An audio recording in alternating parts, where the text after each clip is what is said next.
Oi, Ô, pessoal, boa noite a todos, tudo bem? boa noite, professor, de novo. Então, vamos iniciar aqui a nossa aula, tá, pessoal? Estava aqui aguardando, né, alguns alunos entrarem na sala, né, eu já estou com score aqui de 3 alunos, né, a Gleiciane, o Leonardo, né, e a dona Cristina, que está aqui com a gente desde das 7 horas da noite, foi bem pontual, mas vamos dar início, tá, pessoal?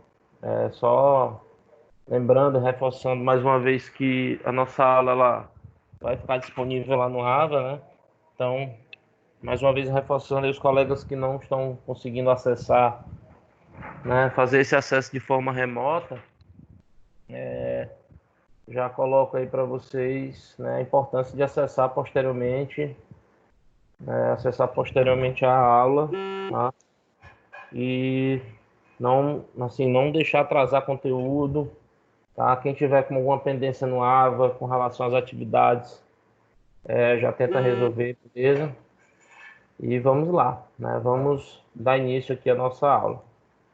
Então, pessoal, na aula de hoje, nós vamos trabalhar os pilares aplicados na educação corporativa.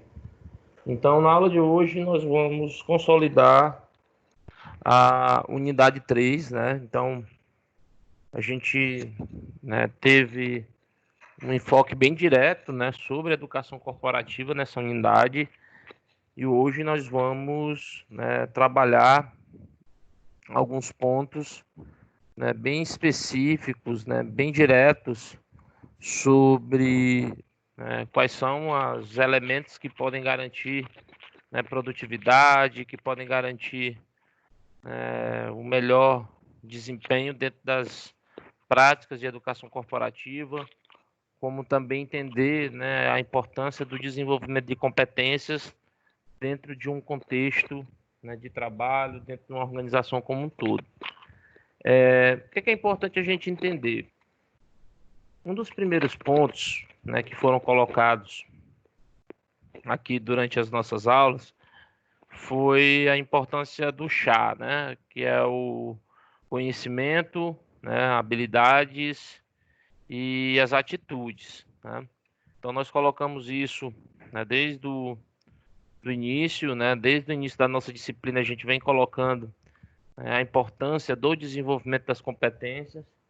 E, inclusive, né, a gente trabalha o processo de treinamento e desenvolvimento, né, como uma ferramenta, né, de desenvolvimento, certo? Então, tanto a questão do treinamento, que é algo assim a curto prazo, e, né, as questões relacionadas ao desenvolvimento de pessoas, que são atividades, né, que são desenvolvidas com o intuito, né, a longo prazo, ou seja, né, o desenvolvimento de pessoas é algo mais constante que deve ser feito de forma mais contínua, tá bom? Então, na aula de hoje, a gente vai discutir, né, dentro daquilo que nós já colocamos, né? Então, a gente entende que as competências, né, muitas das competências que são estabelecidas dentro de uma organização, ou seja, as competências que se espera de um colaborador, é algo assim que a gente precisa ter uma atenção especial. Então, o que a gente pode observar?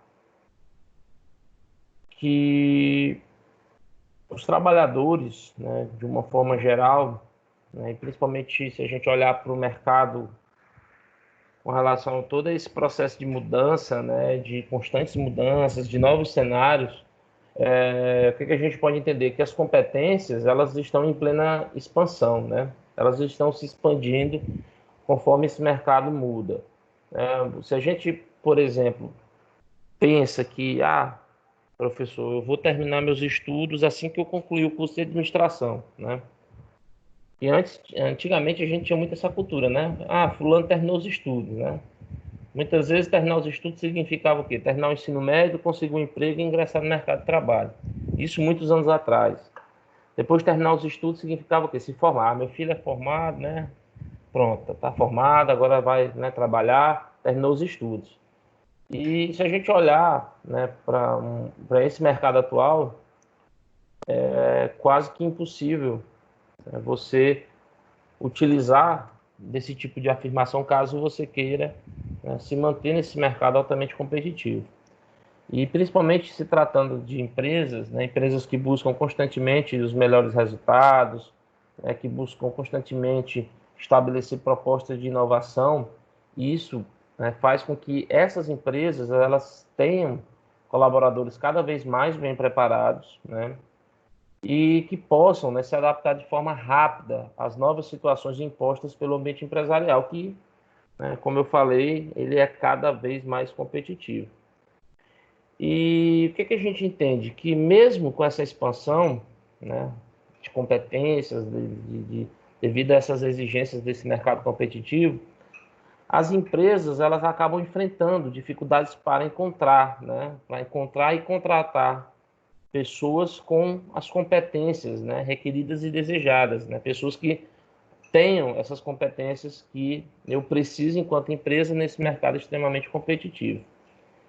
E dentro desse contexto que a gente está colocando aqui, isso vai fazer com que ocorra uma mobilização especial dentro de dois subsistemas de RH, né?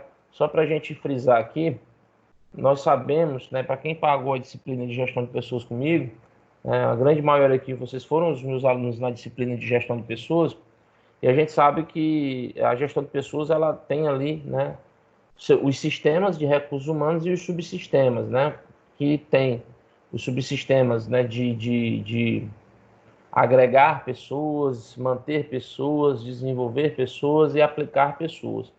E quando a gente vai falar de agregar pessoas, né, dentro do subsistema de RH, nós temos a seleção de pessoas, né, que tem a ver com o processo de agregar pessoas, e o treinamento e desenvolvimento, que tem, né, justamente esse subsistema ele vai trabalhar no processo de desenvolver pessoas, né, de desenvolvimento de pessoas, de fazer com que elas se tornem cada vez mais produtivas.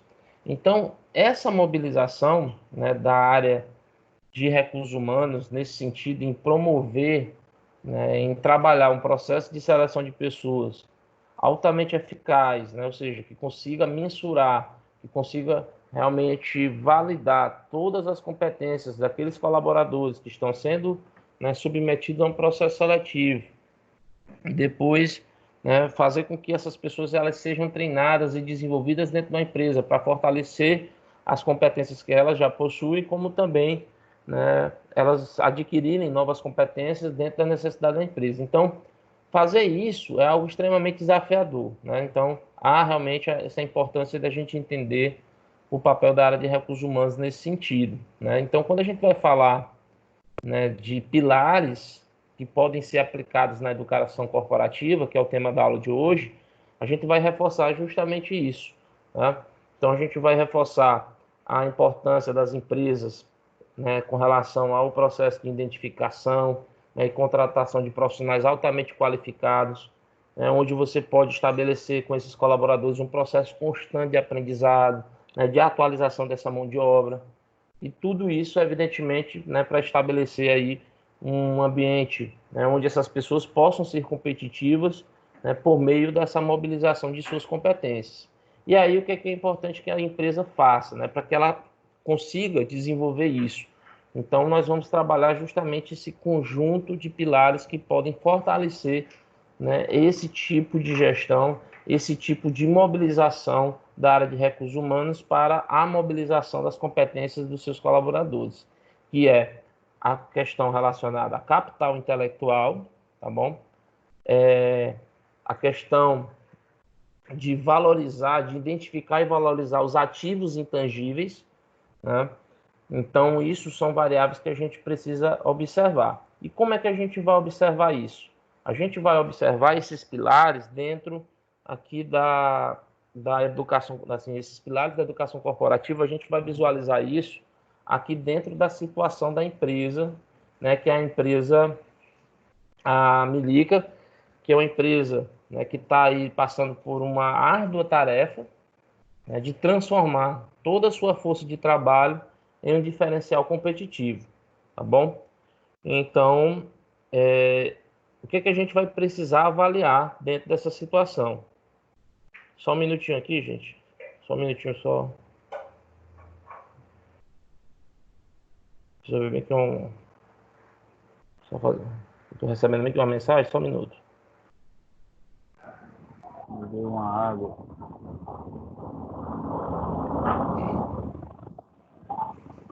E aí, gente? Ó, meu amigo, tá chegando aí. Ele tá passando aí.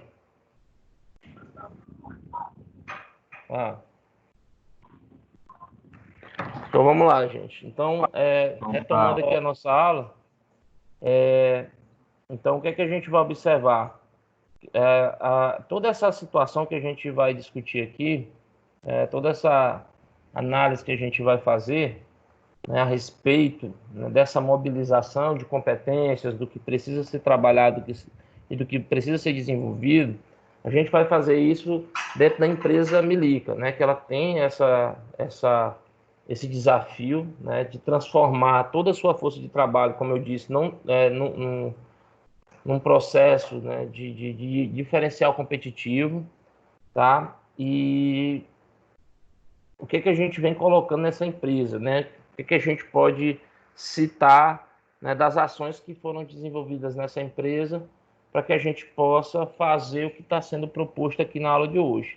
Então vamos lá. Primeiro, né, primeiro ponto, depois de termos feito aí uma análise, né, e criar toda uma sistemática de educação corporativa, né, e inclusive de elaborar um plano estratégico de aprendizagem para essa empresa, o nosso desafio na aula de hoje é o que? É estruturar e propor um plano para a gestão do conhecimento da empresa. Porque essa gestão do conhecimento, ela trata justamente dessa capacidade de entender quais são, né, os tipos de conhecimento que eu possa ter dentro de uma atividade, né, e aí a gente vai entender o que é um conhecimento tácito, o que é um conhecimento explícito. Então, a gestão do conhecimento, ela vai trazer, né, justamente essa necessidade, né, de como a gente pode extrair o conhecimento tácito e transformá-lo em um conhecimento explícito, tá? Então, isso é algo que a gente vai precisar responder ao final da nossa aula. Então, primeiro ponto, como é que a empresa ela pode, né, como é que ela vai extrair, né, para ela fazer um processo de gestão do conhecimento dos seus colaboradores, como é que ela pode extrair o conhecimento tácito e transformar esse conhecimento em explícito. Então, a gente vai entender esses dois tipos de conhecimento. Depois, quais os conhecimentos realmente, né, que realmente interessam aí para a empresa, né? E quais as ações que deverão ser consideradas para transmitir esse conhecimento e nivelar a competência dos colaboradores. Então, essa é a nossa missão aqui na aula de hoje, né? Ao final da aula, a gente vai precisar responder essas 3 perguntas com base no que vai ser apresentado aqui na aula, tá bom? Então, vamos lá. Primeiro ponto, né? A gente precisa, nesse primeiro momento, fazer uma distinção, certo? Entre essas 3 variáveis. Conceitos, né? Dado, informação e conhecimento, né? Então, a gente vai distinguir esses 3 elementos. Então, o que a gente precisa entender? Quando a gente vai falar de competência, né, de capital intelectual, de gestão do conhecimento, né, e de ativos intangíveis, isso são termos que a gente vai precisar aprender, né, dentro da aula para que a gente possa ter a capacidade de implementar qualquer ação que possa desenvolver pessoas, né? Então, o desenvolvimento de pessoas, a gente sabe que é um processo que se estabelece a longo prazo, que busca uma perspectiva de crescimento, não para atender uma demanda específica agora, mas para construir, né, um conjunto de competências que possam agregar nos resultados da empresa, né? Você formar dentro de um programa de desenvolvimento possíveis gestores, possíveis diretores, né? Como eu até coloquei para vocês aqui na própria no grupo, né, da faculdade, tem essa prática, né, da educação corporativa, né, das políticas de desenvolvimento, programas de formação de diretores. Então eu tenho né, vários exemplos de colegas que eram professores de outras unidades da Pitágoras, por exemplo, né, de São Luís, e que hoje também estão em Teresina, mas que eram professores e que participaram desses programas de formação e hoje ocupam cargos de direção, né, são diretores de unidades. Então isso, né, mostra, né, que são empresas que possuem ali, né, todo um desenho voltado para uma perspectiva de crescimento. Então a gente está idealizando, né, de certa forma, na empresa Melica, né, que é a empresa aqui fictícia que a gente está trabalhando na nossa situação de realidade profissional, esse contexto. Então, o primeiro ponto, para que a gente possa entender, né, o processo de gestão do conhecimento, entendermos a importância do capital intelectual dentro das organizações, a gente vai trabalhar de forma introdutória, né, essas três definições aqui que a gente precisa entender, né? O dado, então o que a gente pode observar? Que o dado em si, para melhor compreensão daquilo que a gente vai falar, né, no decorrer da aula, a gente precisa entender esses três. Então vamos lá, o dado, ele é o quê? O dado por si só, né, o dado em si, ele é um fato isolado. Eu tenho um dado, mas que não possui ali o quê? Um significado relevante e, via de regra, ele não possibilita nenhum tipo de compreensão, certo? Então, por exemplo, eu tenho aqui um seguinte dado: endereço, Rua Magalhães Almeida. Isso é um dado que eu obtive num sistema de cadastro de clientes. O que é que eu estou dizendo? Ali é um dado, é o nome de uma rua, mas isso quer dizer alguma coisa? Não, porque esse dado, né, sozinho, ele, né, na sua forma bruta, ele não vai ter utilidade, né, para a gente basear ali e tomar decisões. Por outro lado, a informação ela já consiste nos dados organizados, ou seja, processados e consolidados, possibilitando dar um significado, né? Por exemplo, aí eu já tenho endereço, eu tenho nome completo, histórico de compras do cliente, ou seja, eu tenho um cadastro do cliente e eu tenho um relatório de todo o histórico, não só desse cliente, mas de outros clientes que eu tenho dentro da minha empresa. O que está acontecendo? Eu tenho ali uma informação. Por quê? Porque os dados agora eles estão aqui organizados, processados e consolidados. E aí isso vai possibilitar, né, tomar uma melhor decisão, um melhor entendimento, né, dentro de um determinado contexto. E o conhecimento vai ser justamente esse conjunto de informações que apresenta aí um alto valor para a sobrevivência e desenvolvimento de uma pessoa e fica armazenado no seu próprio cérebro. Então, o conhecimento ele é obtido por meio que da análise, né, da reflexão. O conhecimento ele é obtido através da síntese individual. E por conta disso, ele é o quê? Usualmente tácito e apresenta muita dificuldade para ser estruturado e transferido.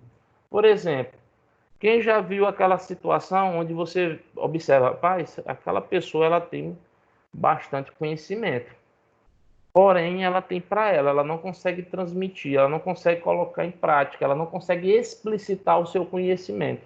E é o que a gente vai discutir, né, dentro da aula, né? Principalmente a importância de se valorizar o capital intelectual de uma organização, desses ativos intangíveis, é justamente o que? Você tem uma capacidade de construção do conhecimento. Nós vivemos numa era, pessoal, que eu acredito que é a era onde as pessoas que obtêm determinada informação acreditam que têm conhecimento, né? Por isso que tem muita gente falando que não entende, tem muita gente se expondo em redes sociais pagando de expert em determinados assuntos e que, com base numa informação, eles só ficam replicando, ou seja, ele pega uma informação e reproduz uma fala, né? E automaticamente, né, as pessoas que são leigas recebem aquela fala e acreditam, oh, que cara sabe, que grande conhecimento que está sendo explicitado. A gente tem que ter uma certa crítica. Eu particularmente, tenho um certo posicionamento crítico com relação a isso. Porque o processo de conhecimento, ele é obtido, né? O conhecimento, ele depende, né, de um processo que deve ocorrer por meio de análise, reflexão, síntese, né? Então, você precisa de um processo de pesquisa, e é o que a gente vai entender né, como o conhecimento ele é importante dentro de um contexto da organização. E aí nós temos, né, dois tipos de conhecimento, né, que é o conhecimento tácito e o conhecimento explícito. Então, o que é que a gente pode observar, né, dentro aqui desse contexto? Quando a gente vai falar do conhecimento em si, né, quando a gente vai falar do conhecimento em si, o que é que a gente precisa assimilar? Que o conhecimento ele é o quê?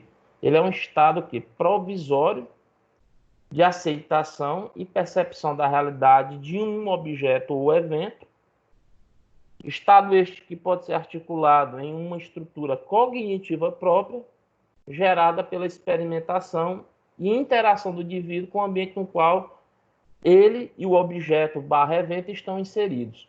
Isso é um contexto que está citado no material didático de vocês, né, que é uma citação que eu acho bastante interessante quando se refere a conhecimento. E o que é que a gente pode observar dentro dessas duas variáveis aqui? Quando eu digo que o conhecimento, né, o conhecimento em si, ele tem, né, esse estado, né, de aceitação, né, de forma provisória, a percepção da realidade de um objeto ou evento, o que é que a gente pode observar? Que esse conhecimento ele pode ser, num primeiro momento, tácito, e esse conhecimento ele pode ser explícito. Então, quando a gente fala, por exemplo, para a gente dizer que um conhecimento ele é tácito, significa o quê? Que ele existe ali na cabeça da pessoa, que foi obtido pela aprendizagem formal, ou seja, um ensino ou um treinamento, ou também por um processo de aprendizagem informal, que é a experiência de vida, né? Então, é importante que a gente valorize todas as formas de aprendizagem. Porém, a gente não pode aceitar que a experiência, né, as experiências que a gente tem, né, ou seja, a opinião que eu formo com base na experiência que eu tive dentro de um determinado contexto, ela não pode sobrepor aquilo que tem de base de ensino e principalmente aquilo que tem de base científica. A ciência, ela surge justamente para fundamentar, ou seja, o método científico, ele traz justamente o quê? Uma base de conhecimento que foi submetida a um processo de experimento. Ou seja, ele foi analisado a partir de um objetivo, ele foi desenvolvido a partir de um conjunto de hipóteses, foi aplicado um método, foi se estabelecido ali um processo de pesquisa, de coleta de dados, e isso que a gente vai entender, assim, é isso que vai formar o conhecimento de caráter, né, científico. Nós temos o conhecimento, por exemplo, de base filosófica, nós temos o conhecimento, né, científico, nós temos o próprio senso comum, mas que isso já é um outro contexto que a gente pode discutir numa aula de filosofia. Mas para a gente focar aqui no que está sendo colocado aqui nesse primeiro momento aqui no slide, é que o que é importante a gente observar? Que esse conhecimento tácito, né, ou seja, aquele que foi obtido por um processo de aprendizagem formal ou informal, certo? E que esse conhecimento ele só será explícito se a pessoa tiver o quê? A vontade ou motivação para fazê-lo. Daí a dificuldade de transferência. Ou seja, o que adianta eu ter pessoas com bastante conhecimento que se submeterão a um processo de aprendizagem formal bastante intenso, de ensino e treinamento, porém essas pessoas elas não conseguem transferir, ou seja, elas não conseguem explicitar, ou seja, essa pessoa ela não tem, né, vontade, ela não tem motivação para fazê-lo. Então, essa dificuldade de transferência e a necessidade de se criar né, e adotar práticas de gestão do conhecimento organizacional se faz necessário. Por quê? Porque quando a gente vai falar de gestão de conhecimento organizacional, tem a ver justamente de potencializar o conhecimento dentro da organização. Não de forma tácita, não somente de forma tácita, mas principalmente de forma explícita, ou seja, a importância das organizações, né, principalmente da atuação de uma área de recursos humanos, né, que tem um papel muito importante nesse processo, é de fazer com que esse conhecimento ele seja gerido para que se proporcione cada vez mais ideias, para que cada vez mais se produza know-how tecnológico. Então, as grandes propriedades, as grandes nações, inclusive as grandes nações desenvolvidas, são aquelas que têm um domínio sobre as suas tecnologias.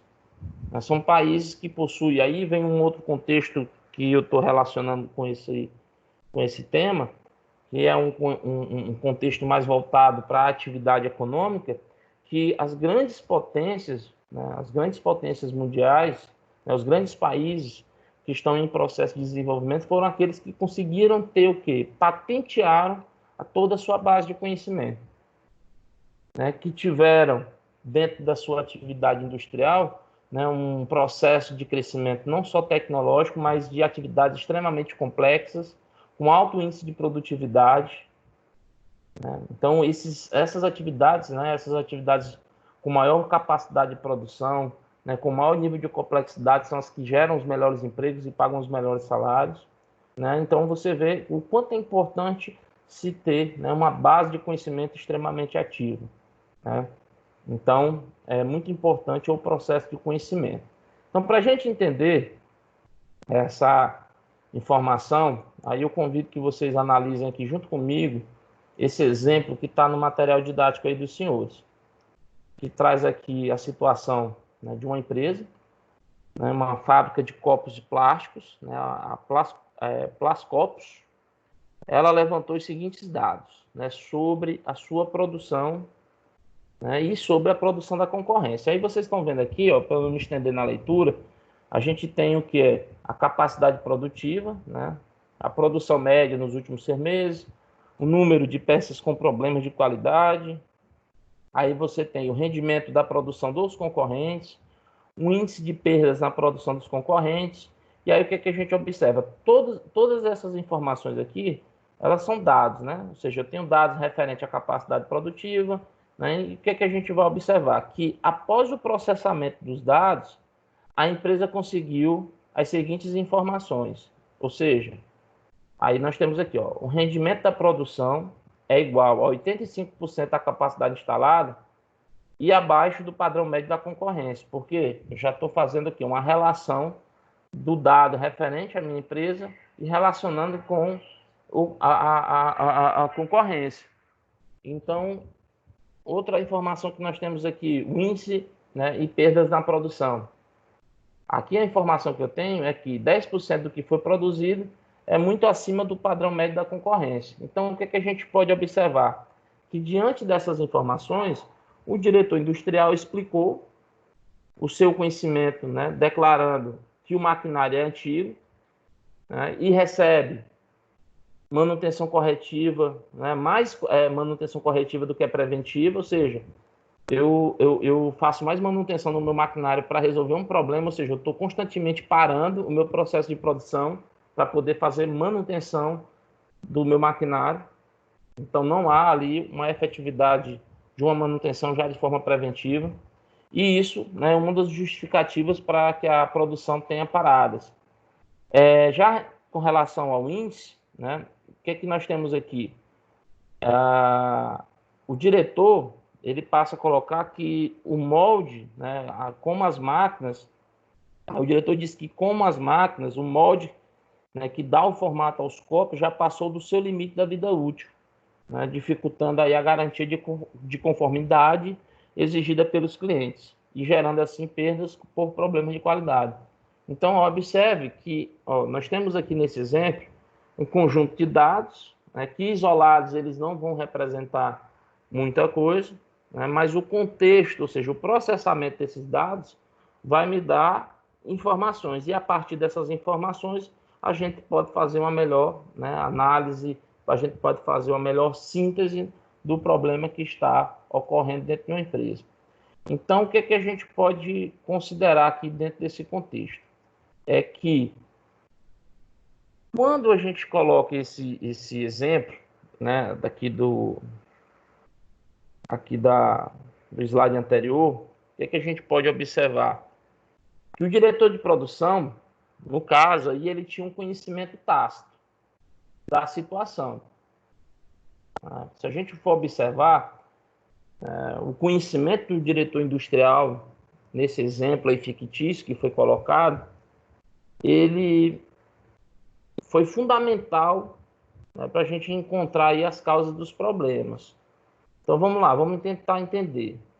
Vamos tentar observar o seguinte: se a gente imaginar se as informações da empresa elas fossem usadas por um executivo que não tivesse esse conhecimento, o que é que ele poderia fazer? Ele poderia propor um levantamento da necessidade de treinamento, seguindo aí da aplicação de um programa de educação corporativa para motivar os funcionários e ensinar eles modernas técnicas de produção. Contudo, isso não seria a melhor alternativa. Por quê? Porque seria, de certa forma, um desperdício de recursos para a empresa. Porque eu iria implementar um programa de treinamento, aplicando um programa de educação corporativa para motivar os funcionários, para ensinar eles uma moderna técnica de produção, porém, o problema da empresa está relacionado ao quê? A estrutura de maquinária que é velha, a política de manutenção que está sendo adotada. Então, o que é que a gente pode observar? Que o diretor de produção ele tinha um conhecimento tácito da situação, que era totalmente pessoal e não era visível aos outros executivos da empresa. Porém, quando ele viu as informações que foram obtidas através dos dados, onde fez aquela relação da produção e do mercado, ele passou a fazer o quê? O que foi que o diretor de produção fez aí nesse exemplo? Ele revelou o seu conhecimento, ele tornou explícito o seu conhecimento, proporcionando assim o quê? O registro e a transmissão desse conhecimento para os outros colaboradores da empresa. Então, é esse último parágrafo aqui do exemplo que mostra o momento onde o diretor industrial ele passa o quê? A explicitar o seu conhecimento, fazendo as declarações referentes ao maquinário, que é antigo, a questão da manutenção, certo? Então, imagina aí se esse conhecimento ele não é explicitado. A empresa ela poderia desenvolver ações, como eu coloquei aqui, de implementar uma política de treinamento, que não seria efetiva, eu não iria ter produtividade, iria desperdiçar recursos, e isso gerar um problema, inclusive, maior para a empresa. Então, o que a gente pode entender? Que o conhecimento, ele é algo primordial, ele se faz necessário. O conhecimento, ele faz parte de todo um processo, ou seja, é um processo sistemático para adquirir, organizar e comunicar conhecimento, tanto tácito e explícito para todos os envolvidos na organização, possibilitando uma maior eficácia em todo o processo de trabalho. E aí nós temos essa citação, que eu acho ela bastante interessante, que ela traz o seguinte, o Junqueira e Viana, eles apontaram que os executivos e os profissionais de treinamento e desenvolvimento, eles são aí responsáveis pela educação corporativa e pela respectiva gestão do conhecimento. Então, eles devem também prever como os departamentos da sua empresa aí serão afetados pelo conhecimento e pelo capital intelectual. E aí, quando a gente vai falar de capital intelectual, nós temos aqui nessa figura uma proposta de estruturação da gestão do conhecimento. O que a gente vai entender nessa estrutura? Opa, vou voltar aqui. Nós temos aí, nessa figura, uma proposta de estruturação da gestão do conhecimento, onde nós temos a identificação, ou seja, o mapeamento das questões relacionadas ao conhecimento. E aí eu tenho desde a elaboração, o mapeamento dos processos, a identificação e mapeamento das fontes externas de geração de conhecimento, a capturação, ou seja, é o processo de organizar, e aí você padroniza, acaba padronizando a elaboração de formulários, entrevistas, para ser aplicado junto aos colaboradores, a indicação de um programa de capacitação, o armazenamento, a própria disponibilidade, né? Ou seja, mapear, organizar, proteger e compartilhar. Então, a proposta de estruturação da gestão do conhecimento, né, ela está classificada aqui nessa forma. Então, quando a gente vai estruturar toda uma gestão do conhecimento, o que é que a gente vai prevalecer? Que as ações internas, ou seja, a empresa ela vai ter, por exemplo, quando eu falo armazenar, significa o quê? Que a empresa ela tem um banco de ideias, que ela apoia programas de retenção e valorização de profissionais, especialistas, que ela tem uma política de ferramenta para a proteção de conhecimento e armazenamento, ou seja, é uma empresa que tem domínio e propriedade de toda a sua tecnologia, de toda a sua inovação, aquilo que é construído dentro da empresa passa realmente a ser... assim, o que a gente observa, por exemplo, nas empresas de tecnologia? As empresas de tecnologia, elas conseguem, né, ter um processo de gestão de conhecimento totalmente efetivo, porque o conhecimento em si, ele está relacionado à capacidade de inovação, de criatividade. São empresas que prezam por isso. Elas têm no conhecimento uma ferramenta, né, de crescimento, de expansão, de modernidade, de adaptação ao mercado, ok? E aí outro ponto que é colocado aqui na aula, que é a economia do conhecimento, né? Não sei se vocês já ouviram falar desse termo, né? Economia do conhecimento. O que é que isso consiste? Então vamos lá, vamos entender. A economia do conhecimento, pessoal, ela consiste no emprego produtivo do conhecimento por uma empresa para obter vantagem competitiva em detrimento do investimento em ativos físicos tradicionais. Então, por exemplo, o que é que isso significa? Como é que uma empresa poderia, por exemplo, empregar produtividade, né? Ou seja, como é que ela pode empregar produtividade no conhecimento para poder ganhar competitividade? Então, vamos lá. A resposta é o seguinte: investimento na produção de capital intelectual. Pois é justamente nesse capital intelectual, é ele que vai ser o responsável pela diferença entre o valor de mercado de uma empresa e o seu valor contábil. Porque aí tem, né, justamente essa distinção, né, pessoal? Porque será que o valor contábil é a mesma coisa, né? É a mesma coisa de um valor de mercado? Ou seja, o valor de mercado de uma determinada empresa é o mesmo valor é o seu mesmo valor contábil, aquilo que está demonstrado no seu demonstrativo financeiro? O que a gente vai entender? Que o valor de mercado está justamente associado à capacidade de crescimento, de construção, de inovação que uma empresa, que uma determinada organização tem, ou seja, né, a capacidade que ela tem de se manter no mercado de forma extremamente competitiva, né? Então, há essa relação. E quando a gente vai falar dessas duas variáveis, o capital intelectual de uma organização, ele vai ser algo diretamente ligado aos ativos intangíveis. O que significa um ativo intangível? Ele consiste em tudo aquilo que não pode ser contabilizado de maneira concreta. Ou seja, marca, patente, direitos autorais, certo? Quem lembra lá da disciplina de contabilidade, né? Você tem lá os ativos intangíveis, né? Marcas, patentes, direitos autorais, direito de uso de propriedade de um determinado uso de software, né? Então, isso representa o quê? Isso é o quê? Um ativo intangível, certo? Ok? E aí você tem os ativos intangíveis, certo?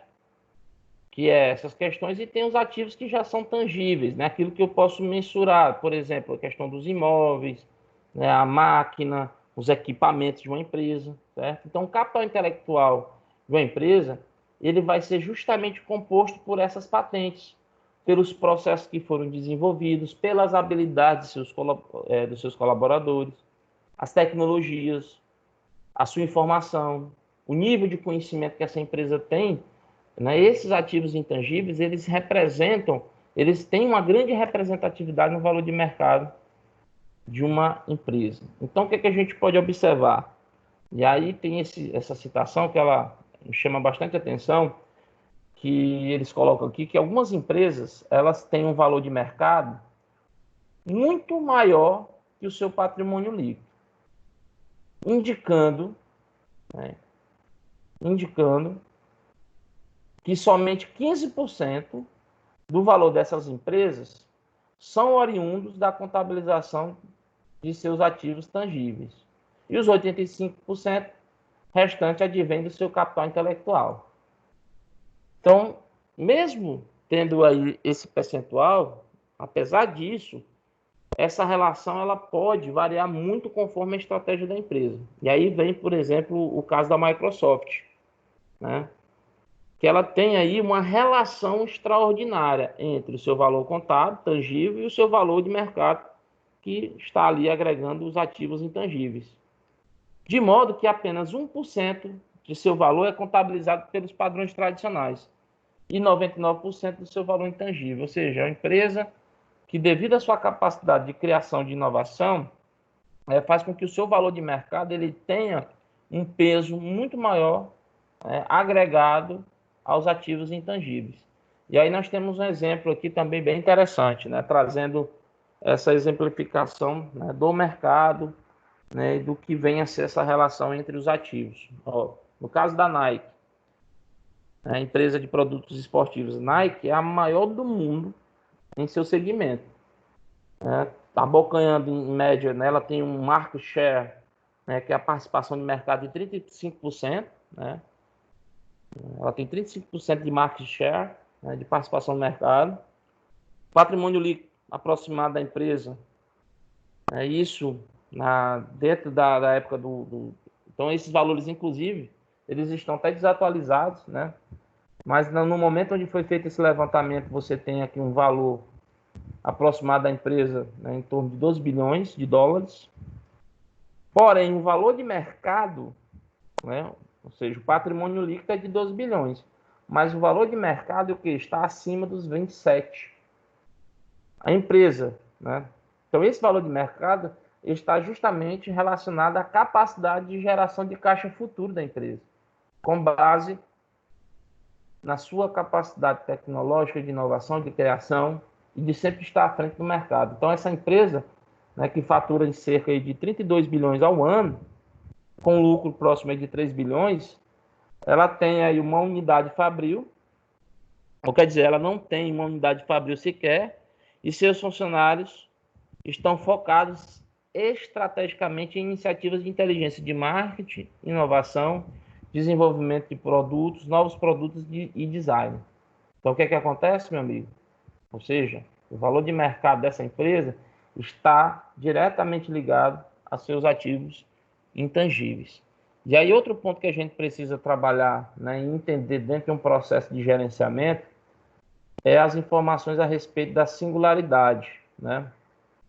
Ou seja, o que é que significa essa singularidade? Ela é uma das características que confere exclusivamente ao ativo intangível. Justamente essa questão da dificuldade, inclusive, de aquisição. E até mesmo de reprodução, porque é muito singular. O que a Nike faz, por exemplo, a Nike, a própria Microsoft, a própria Apple, né, que são empresas realmente, né, de grande destaque, o que elas fazem é muito singular. A gestão da singularidade.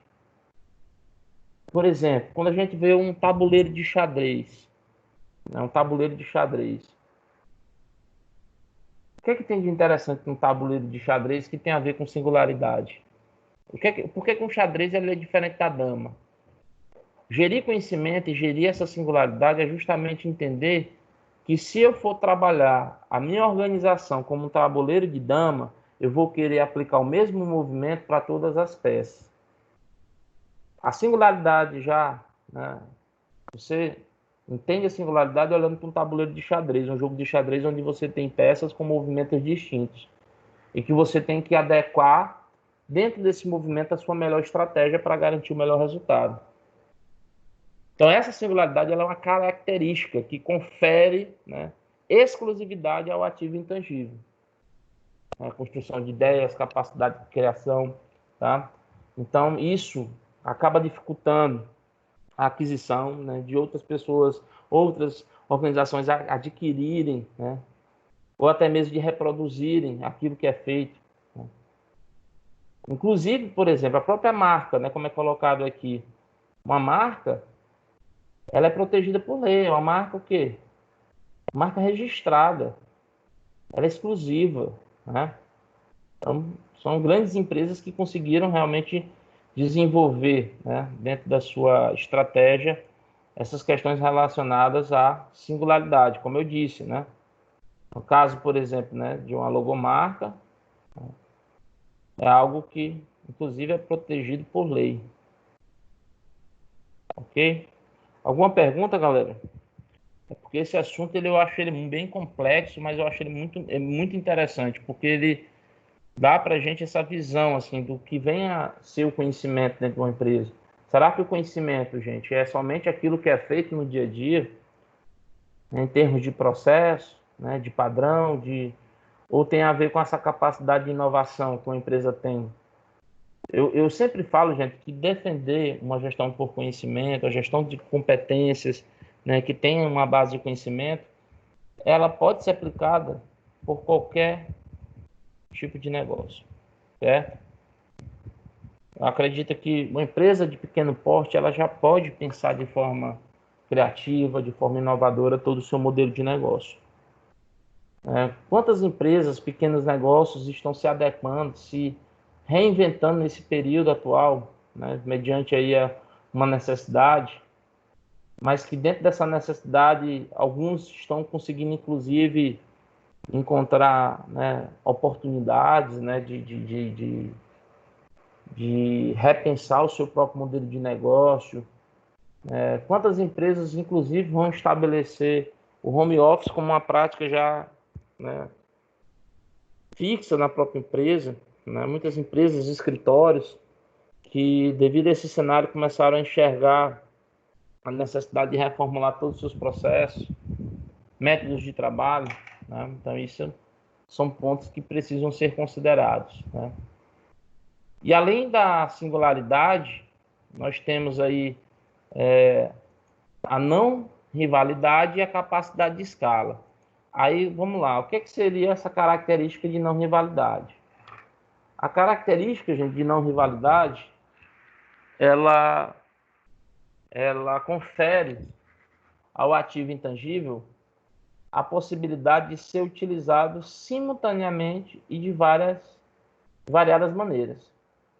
Por exemplo, enquanto uma máquina, né, tangível, ela só pode ser instalada em uma determinada unidade fabril, o logotipo, por exemplo, da empresa pode estampar agendas, cartazes, né, outros produtos, né, tem outras aplicações. Um exemplo, né?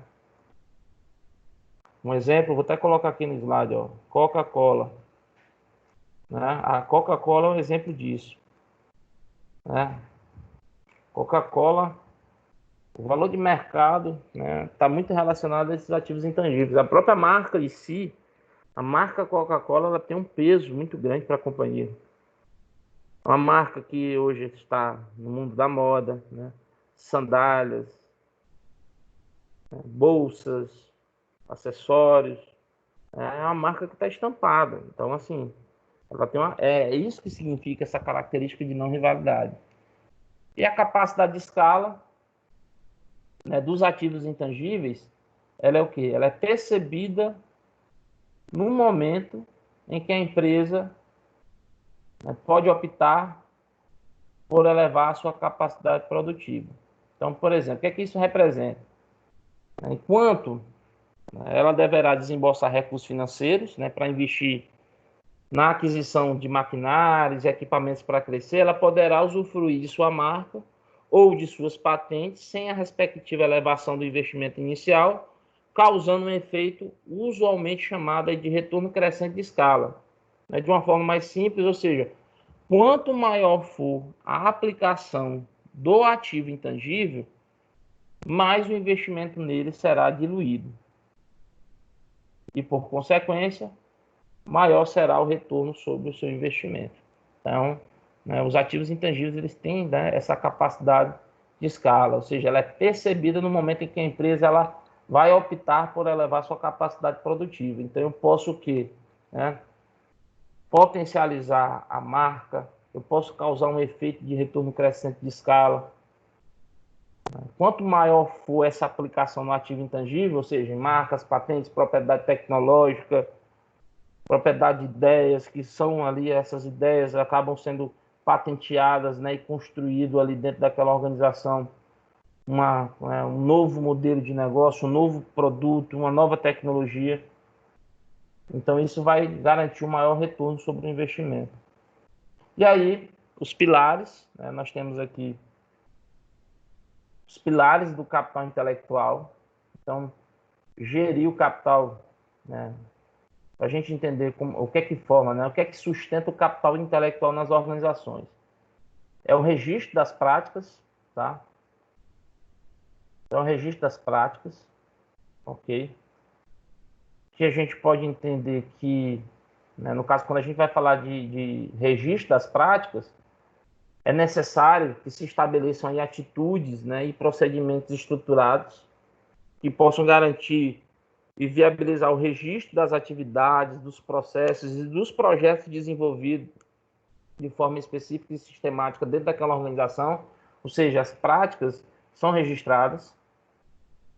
E aí, depois você tem o outro pilar, que é a disseminação das lições aprendidas, né, que nesse caso é preciso aí certificar-se, né, nesse pilar é preciso ter essa certificação de que tanto os erros quanto os acertos eles sejam divulgados entre os colaboradores.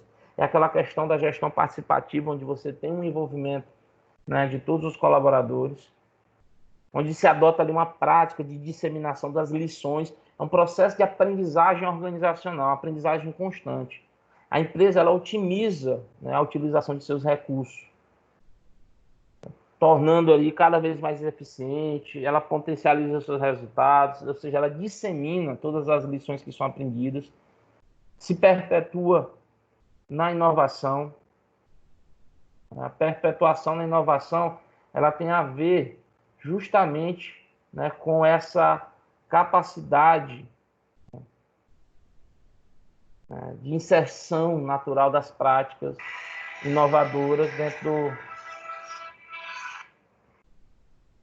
Espera aí, gente, só um minuto.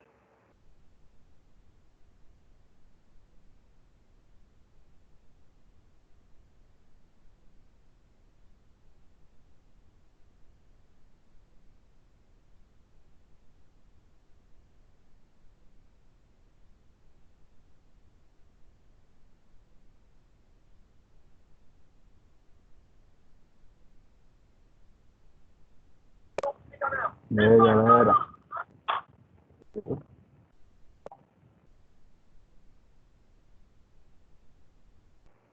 Voltando, galera, voltando. Então, vamos lá. Então, como eu disse para vocês, estava falando, né, a perpetuação da inovação, ela se refere justamente a essa inserção natural das práticas. Então, é um processo, ou seja, é como se você tivesse instituído naquela empresa que as práticas de inovação, elas passam a ocorrer de forma natural dentro dos processos empresariais. A inovação, ela passa a ser o quê? Um elemento da própria cultura da empresa, né? E aí isso automaticamente fortalece os demais pilares, né? Que é a questão do compartilhamento, né? E o conhecimento da organização, a movimentação, né? E a integração entre as equipes, né? A questão da promoção, né? De encontros que possam, né? Envolver os funcionários para que eles possam agir de forma conjunta. E aí você tem, né? Efetivamente, né? Todos esses pilares aqui sustentando o capital intelectual. E aí, para a gente entrar aqui na reta final da nossa aula, nós temos, né, o conceito de competência. Não vou me estender aqui na leitura, até porque isso já foi colocado em aulas anteriores, mas a gente sabe que a competência é o nosso chá, né? Então, tanto a questão da gestão do conhecimento, quanto a questão da estruturação do capital, elas dependem, né, das competências dos seus colaboradores. E aí a gente vai entender o que vem a ser essas competências. Então, a gente sabe que a competência é o conjunto, né? Conhecimento, habilidade e atitude. E aí, quais são os tipos de competência? Eu tenho as competências organizacionais e tenho as competências individuais. Então, as competências organizacionais, né, quando a gente vai falar de competências organizacionais, a gente está falando de um conjunto, né? Consiste isso num conjunto de recursos para a empresa, né, sobre o formato, né, desse conhecimento, habilidades, né, tecnologias que a empresa utiliza, sistemas físicos e gerenciais, né? Então, quando eu vou falar, por exemplo, de uma competência diferencial, o que é que eu estou dizendo? São aquelas de caráter estratégico, né, que vai conferir na empresa um diferencial competitivo. Isso são competências diferenciais, ou seja, são competências que têm esse caráter de estratégia. As competências essenciais, elas já vão dizer a respeito, né, ao que deve, né, necessariamente ser feito para que a organização ela tenha sucesso.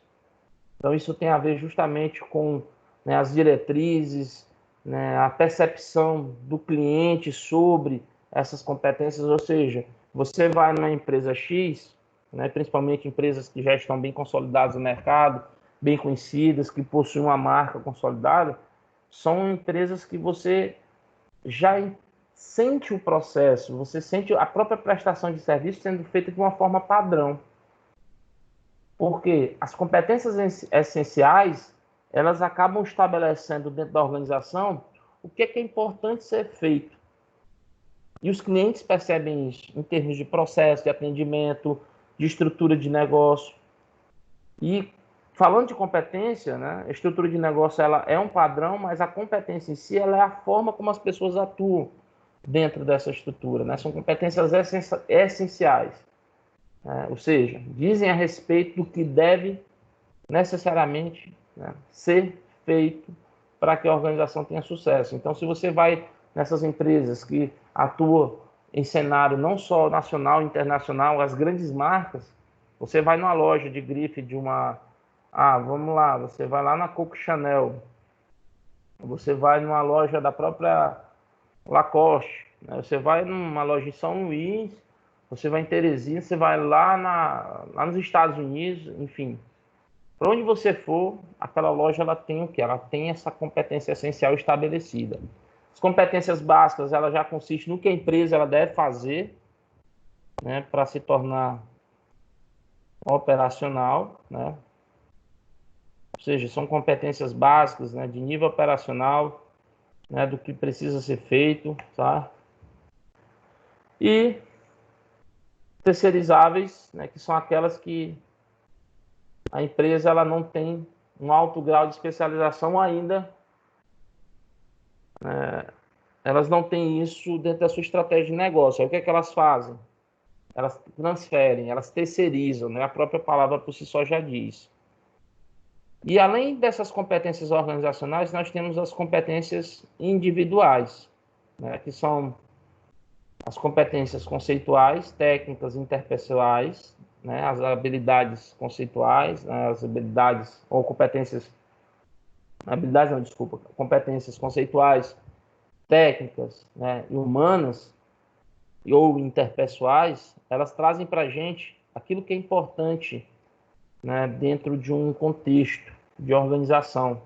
Quando eu falo de competência conceitual, eu estou falando de nível de conhecimento do trabalhador, né, eu estou falando dessa, né, possibilidade de descrições e caracterizações, né? Isso faz com que eu tenha base, né, para toda habilidade e atitude. A competência técnica ela já está relacionada ao domínio de ferramentas de trabalho, né? E, por último, né, as competências interpessoais elas já dizem muito, né? A capacidade de comunicação, de administração de conflito, de empatia, né, dentro de um ambiente de trabalho. Então, se você tem né? Competências organizacionais e competências individuais sendo constantemente desenvolvidas, né, exploradas dentro de uma organização, a gente tem os melhores níveis de produtividade. E aí nós temos o que nós chamamos de mapeamento de competência, ou seja, como é que eu posso fazer para mapear todas essas competências? Então nós temos aqui o fator da cultura, né, a cultura da qualidade, ou seja, de se desenvolver qualidades, de se implementar a qualidade, o autodesenvolvimento e a gestão do conhecimento como premissa básica, né? E aí, como é que a gente pode observar isso? Então, a melhor forma de avaliar o colaborador, se ele incorporou as competências, né, é a questão dos indicadores, né? Mensurar pelos indicadores. Indicadores de desempenho que podem ser obtidos através de avaliação de desempenho, através de treinamentos que são realizados e a produtividade que está sendo desenvolvida após esse treinamento. E aí você tem aqui a etapa do modelo de gestão por competência. Então, quando a gente fala de gestão por competência, eu estou falando de um conjunto de etapas que vão desde a formulação da estratégia, né, da empresa, onde se estabelece missão, visão e valores, tá? E você tem a segunda etapa, que é onde se define quais são os indicadores de desempenho, definição de metas, o mapeamento das competências, né, necessárias, certo? E reais para aquela empresa e a diferença entre elas, o planejamento de ações de gestão de pessoas e o feedback, né, se aquilo que foi formulado de estratégia gerou um bom resultado. E aí, para a gente ter aí uma atenção, só para confirmar o que a gente vem colocando, é que o modelo de gestão, né, por competência, bem implementado, né, bem implantado e devidamente administrado, ele vai propiciar, né, vai proporcionar um conjunto aí de consequências totalmente benéficas, tá? E aí, quais são as vantagens, né? Quais são as vantagens? Bom, quais são as vantagens de se implementar uma gestão por competência? Aí eu tenho aqui listado, né, segundo Vilas, esse conjunto aí de contribuições, né, e resultados que a gente pode obter, né, que é a questão da produtividade, um ambiente de trabalho mais participativo, a motivação dos colaboradores, o maior comprometimento com o trabalho e foco nos resultados, o próprio fortalecimento, né, no nível tático, né, ou seja, nas gerências, enfim, né, como nós temos colocado aqui pelo autor, nesse conjunto de benefícios. E as dificuldades, essa imagem está lá na apostila de vocês, gente, essa imagem que eu coloquei no slide, vocês vão encontrar ela lá na página 181 e na página 182, tá? Aqui está um pouco fora do foco, talvez vocês vão ter dificuldade para visualizar. Mas aqui, nessa matriz aqui, nessa imagem, nessa figura, você tem alguns problemas, né, que você pode ter na hora de implementar um modelo de gestão. Problemas de apoio, né, que é dificuldades aí, principalmente dos gerentes da área de recursos humanos, para conseguir apoio e comprometimento, né, dos níveis estratégicos da empresa, né, a própria falta de sensibilização do nível operacional, que é essa massa de trabalhadores, né, ou seja, você se sensibilizar as pessoas com relação a um programa de modelo de gestão por competência é algo assim que, né, é um grande desafio. Problema técnico, a ausência de recursos tecnológicos, computacionais, um trabalho que possa ser manual, burocrático, tá? Problemas de planejamento, problemas culturais, né? Então, isso são fatores que eu não vou me estender aqui na leitura, até porque está bem explícito, né? Dentro do próprio material está bem colocado, quais seriam aí esses problemas que a gente pode encontrar na hora de implementar uma gestão por competência, tá bom? E aí, pessoal, vocês vão, como já é de praxe, né? Como já é colocado aqui para gente, como eu falei para vocês, a cada aula nós temos uma atividade, né? A cada aula nós vamos ter sempre esse momento aqui expositivo, né? Onde eu faço a exposição, né, de todo o conteúdo da aula. E agora, né, eu vou deixar aberto aí para possíveis perguntas, para quem teve alguma dúvida, quem quer fazer alguma colocação. E após esse momento aí de perguntas, dúvidas, eu já peço que vocês direcionem a nossa segunda parte da aula, que é a resolução da nossa situação-problema. Então, vocês vão ler o Sem Medo de Errar, tá? Lá na apostila de vocês, o Sem Medo de Errar está na página 183, tá? Então, eu vou colocar aqui, a página 183. Vão ler, fazer a leitura, né? Vão avaliar a nossa situação-problema da aula de hoje e vão responder aqui no questionário, tá?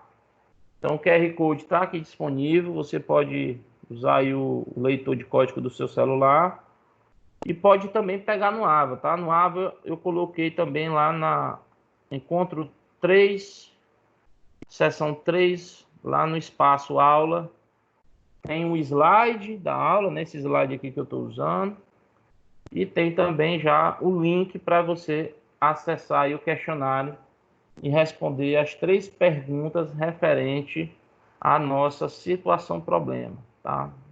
Ok? Então, a gente vai avaliar. Então, leiam o Sem Medo de Errar, façam análise do que está sendo colocado lá, visualizem a situação da empresa, o que é que precisa ser feito, né, em termos de governança corporativa e qual é a importância, né, da gestão do conhecimento, da questão dessa transferência, né, do conhecimento tácito para o conhecimento explícito, como isso realmente pode garantir bons resultados para essa empresa que está passando aí por alguns problemas e que a gente vem ao longo das aulas colocando aqui soluções para esse negócio, tá bom? Então vamos lá, alguma pergunta, gente? Alguma dúvida, pessoal? Façam aí suas considerações.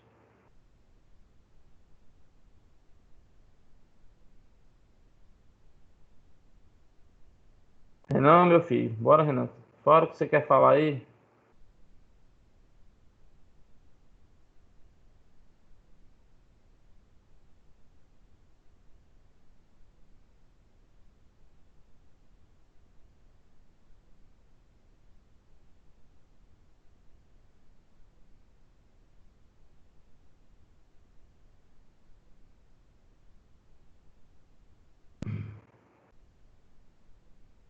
E aí, gente, alguma colocação? Não estou ouvindo vocês. Tá todo mundo calado?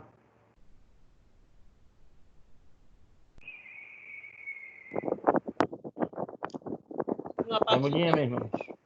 E aí? Diga, querido. Alguma pergunta, dona Raimundo? Não. Esse questionário vai ser respondido, você entrega ainda hoje? Ou pode ser durante No máximo até amanhã. Então, passa da manhã, né? Porque aí eu já... assim, porque é aquilo que eu falei para vocês. Para a gente não ficar aqui no bate-papo, aqui, para não se estender muito a resposta de vocês, eu estou usando o formulário eletrônico porque aí eu tenho como mensurar de forma automática. Vocês respondem, eu já recebo aqui.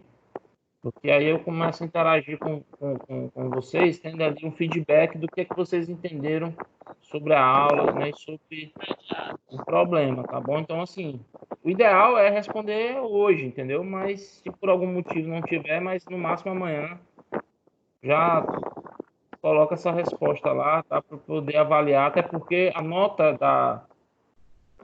das atividades formativas eu vou atribuir com base nas atividades que vocês estão respondendo, ok? Beleza? Beleza. Então vamos lá, né? Isso, gente. Pois é isso. Se ninguém... Tá todo mundo aí entendido, Dona Cristina, Gleiciane. Tá todo mundo aí já ligado no que foi falado. E aí, então? Pessoal. E aí, Cris, alguma pergunta, Cristina? Alguma pergunta? Essa tosse? Nada. Quem tá tossindo aí? Não, meu assunto não é tão coisa não. Aí, pronto. Léo. Olha essa tosse, Léo. O que é, Léo? Não entendi, Léo. Aí quem apareceu aí, Renan. Cá estou eu. Foi, Léo? Falou aí do assunto, o que foi? É um assunto bastante resumido. Aí o seu Teve um, tá explicando bem bastante. subjetivo. Não é tão difícil de entender, não. Não, beleza. Pô, manda ver lá na atividade, tá? Pra me dar esse feedback aí. Que bom que deu pra ser bastante claro aí com relação ao assunto. Vai lá, vamos lá. Beleza. Ô, gente, vou agradecer a participação de vocês e boa noite a todos e aguardo aí a resposta de vocês aí da atividade, beleza? Beleza. Valeu. Um abraço. Tchau, tchau. Tchau.